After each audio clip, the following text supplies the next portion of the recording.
जो pressure point है, जो हमारा मैथ जो है सरकार का, वो डिसरप्ट कर सकते हैं। पहला वो है कि डिमांड उठ रही है बहुत ज्यादा इंडिया के अंदर फॉर रीडिस्ट्रीब्यूशन।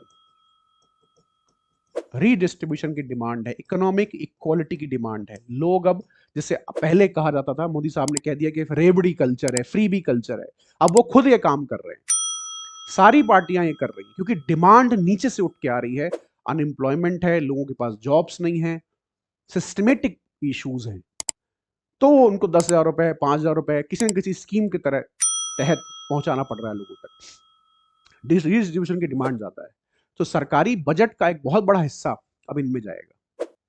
दूसरा, जो डिफेंस है उसको भी अब प्रायोरिटाइज ज्यादा करना पड़ेगा सरकार को। Lot of money will have to be there also, क्योंकि अनसर्टेनिटी बहुत ज्यादा है। हमारा नेबरहुड बहुत ही टेंस है, पाकिस्तान के साथ क्लैश हो चुका है, दोबारा भी हो सकता है। And there is a possibility of two front war with China and Pakistan together. तो डिफेंस स्पेंडिंग भी will increase. There is no doubt about that at all. Within the government also, there are significant demand कि भाई raise the salaries. तो 8 पे commission के आने के बाद, इसीलिए 8 पे कमीशन आया है, वो लेके आए हैं। अभी तक इसके ऊपर, इस फाइल के ऊपर सभी चुप्पी साधे बैठे हुए थे 10 सालों से। 2014 के बाद कोई पे कमीशन नहीं आया। Today is 2025, 10 years, 11 years have passed. तो उसके ऊपर वो बैठे हुए थे। They were suppressing the wages. Remember this. This was a strategy, well thought out strategy, कि they were suppressing the wages.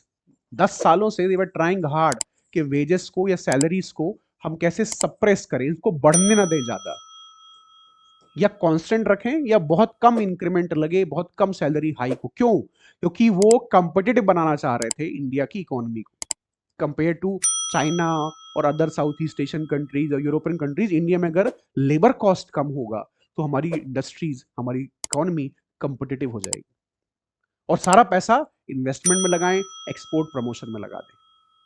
वो पूरा गणित उल्टा बैठ गया।